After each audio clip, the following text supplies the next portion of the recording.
book lovers, it is G Swizz here, and I'm here today to do the twice a year book tag.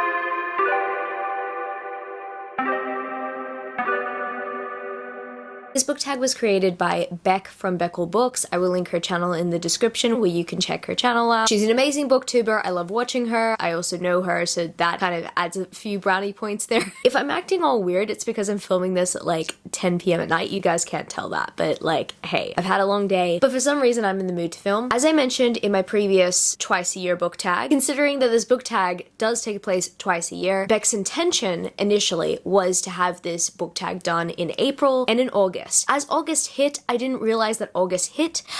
Like, I didn't realize that we had gone that far in the year so far. So I actually didn't realize that it was that time of year to do this tag again. And now I'm doing it. It's time to check in. Some of my answers have changed, and the direction of my reading life this year has dramatically shifted since the first time I filmed this tag this year. So I guess without further ado, I'm gonna get straight into answering these prompts for you guys because it's kind of exciting to see the direction that this year is heading in terms of my reading. Let's go. Prompt number one of this tag is, how many books do you think you'll read by the end of this year? My initial first check-in this year, I mentioned that I reckon I would get up to 200, and yeah, I've definitely surpassed that. So I'm gonna go to the next closest milestone and say 250. As I'm currently filming this video, I'm in the teens stage of the 200s, somewhere between 213 or 216. I really need to check my Goodreads challenge, my goodness. I'm somewhere very close to 220. I could potentially see if I could reach to 300 this year, but I'm not going to put that much pressure on myself. A lot of the time I think to myself, I don't want to surpass my Goodreads goal too much because what if I can't achieve that in a future year? But then another part of me is telling me YOLO, even though YOLO was like a trend like 10 years ago, you know? Wow, I'm seriously that old. I could read like hundreds of books in a year. But then part of me asks myself, do I want to read hundreds of books in a year? Because if I do, will I ever surpass it in the future? I don't know. I know I'm going on a tangent with this, but my point is, a lot of the time I'm scared to even hit the 300 book mark because I know that I'll probably never do it again at some point in my life when I'm like super slumpy or when life has hit me in a different kind of way, like in terms of new commitments or maybe a new career. Prompt number two is, have you made a specific reading goal or target that you need to check in with or keep track of? So nothing different from what I mentioned in my first check-in for the year. I did mention my 22 books I want to read in 2022 video. I have read majority of that TBR, but there are still some books on that TBR that I am intimidated by and I do want to get to eventually. It's just really difficult to motivate myself to pick those books up in particular. I also have my self-destructing TBR, which I'm technically around halfway there, and some of those books I'm just not motivated to pick up, but then there are books that I definitely do want to pick up, but I don't know whether I want to pick them up this year. And that's the hard part because the books are going to self-destruct in 2023. So I actually do need to read them or else I've got to unhold them. Yeah, that's fascinating. I also have my 5-star predictions TBR that I still need to complete. I've completed most of it and I'm very much looking forward to the reaction video I'm going to be making based on that video, looking back and seeing as to whether I did rate the books 5 out of 5 stars. However, there's one book on that TBR in particular that was in my top 2022 books that I want to read in 2022 and my 5-star predictions that for some reason I just started and I just could not get into. I also have the 12 books 12 friends recommended. I am majority of the way through this TBR. There are some books that I'm not motivated to read, and then there are some books that are really difficult for me to actually attain. First of all, I need to go out and buy Monster, which is a manga. However, I haven't had the chance to do that. It's just come back in stock in bookstores. For some reason, I've had no motivation to buy it. And then also there's another book that is almost kind of out of print in certain editions. I believe that's Seafire. I want to read Seafire. Maybe I might listen to it on audiobook, but I want to continue on with a series if I start it. But I have no motivation to pick the book series up at all because you can't get every single one of the books in matching editions because they're going out of print. I will figure out a way to finish the 12 books that 12 friends recommended, but what I do know is that majority of that TBR has been finished so far. The final specific reading goal / video that I have to mention was my series TBR for the year. I didn't mention this one in my first check-in, but yes, I have a series TBR for this year, and there are some series that I have not yet completed, like Stalking Jack the Ripper or the Diviners or the Greenbone Saga or the Four Horsemen series. There's still like a handful of series on that TBR I still haven't completed. However, there's a handful of series I have completed from that TBR. I wouldn't expect myself to accomplish the entire TBR, but it'd be kind of cool if I did, you know? Prompt number 3 is, how many 5-star books have you read this year so far? This answer is so much more impressive than the answer that I gave in my initial twice a year book tag in April. In my previous one, I mentioned that I read 6 5-star reads, but only 3 of them were not rereads. I am so happy to say that I checked my spreadsheet today. I can confirm that I have read 20 5-star reads this year, and 16 of them were not rereads. They were completely new. I am so happy because it took me around 7 months to finally find some new favorite reads. It didn't only just take me 7 months to find them. It took me getting COVID for me to find my favorite reads of the year. How wild is that? I mean, beside the Bargainer trilogy, did read that before I got sick. Since the last time I did this tag, my reading life has definitely been a lot more exciting, and I've had some highlights. I mentioned the Bargainer trilogy. The Atlas 6 was definitely also a book that I absolutely loved. I loved the sequel to The Princess Will Save You. Lore Olympus I even read. There was just so many great books, and I'm very much looking forward to the end of the year where I get to share what my ultimate favorites were in the ranking that I plan to give them. I'm really hoping that there are more 5-star reads to come. Question number 4 is, what's a popular book you own but you haven't read yet? I have plenty, but I decided I'm going to cap it at 5. Pretty much majority of these are Bookish Book special editions. Let's go through them, shall we? So first of all, I gotta bring up The King of Battle and Blood by Scarlett St. Clair. I keep on telling myself that I'm going to read this. I think it's because the hype is getting to me. People are like, oh my goodness, this is like the best smutty vampire romance novel ever. And people are like, oh, this is such a good follow-up to A Touch of Darkness. I enjoyed A Touch of Darkness. I understand why people don't. I understand why people see it as literal trash. It is literal trash that I will snatch up like a raccoon. Then again, when I really think about it, Lore Olympus could have filled that void since I first read A Touch of Darkness. Because what fascinated me about A Touch of Darkness initially, oh my goodness, I'm going on a side tangent, was that it was a modern day reimagining of Olympus, and it was my first modern day reimagining of Olympus. Now I've read Lore Olympus, and also I'm planning to get into Dark Olympus by Katie Robert after I read the Wicked Villain series, that is. This is Scarlett St. Clair's first foray into high fantasy in the adult category. I was just about to say high fantasy in general, but I actually don't really know about when stars come out, whether that's a high fantasy or an urban fantasy. I'm very much looking forward to that one too. I really wanted to read this one for a very long time. I received it in my December box for the Bookish box, and I keep on putting it on TBRs, and it's popular. Have I read it yet?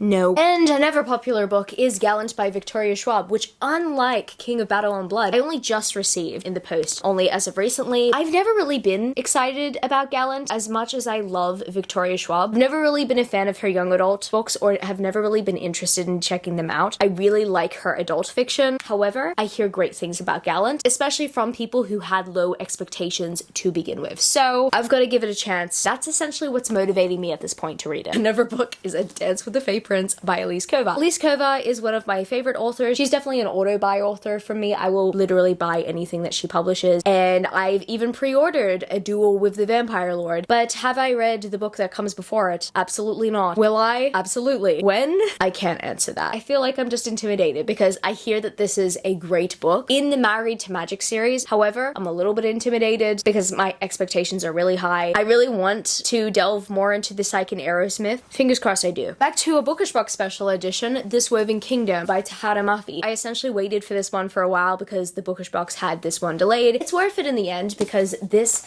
edition is absolutely pretty, and in my personal opinion, it is probably one of the prettiest I've seen. When I really think about it, Tahara Mafi was one of my favorite authors when I was reading the Shatter Me series, and like I still consider her to be one of my favorite authors, even though majority of what I've read from her is from the Shatter Me series. But This Woven Kingdom is one that I've wanted to read for quite some time because it's a high fantasy inspired by Persian mythology. We love to see it. The final popular series that I decided to bring up in this long-winded answer is Savage Lands by Stacey Marie Brown. This is a book series that I've wanted to read for quite some time, but I've only just decided to own because all of the books are finally out. Usually I don't prioritize collecting book series unless all of the books are either close to being out or they are out. In some cases I make exceptions. I mean, I make exceptions for a lot of book series. However, for some reason, with Savage Savage Lands, and with some series in particular, I tend to wait until all the books in the series are out for me to decide as to whether I would make the commitment. So that's essentially what I did. But I first heard about Savage Lands when I was first getting into the whole independently published fantasy romance scene, the recommendations that you'd get from Kindle Unlimited or based on Kindle Unlimited. I believe Savage Lands is not available on Kindle Unlimited, at least in my country. It's definitely one that you have to pay for on Kindle. This being said, the same kind of crowd digs this series. I keep on hearing great things about it. And what I've also heard is that the love interest is modeled after Jason Momoa,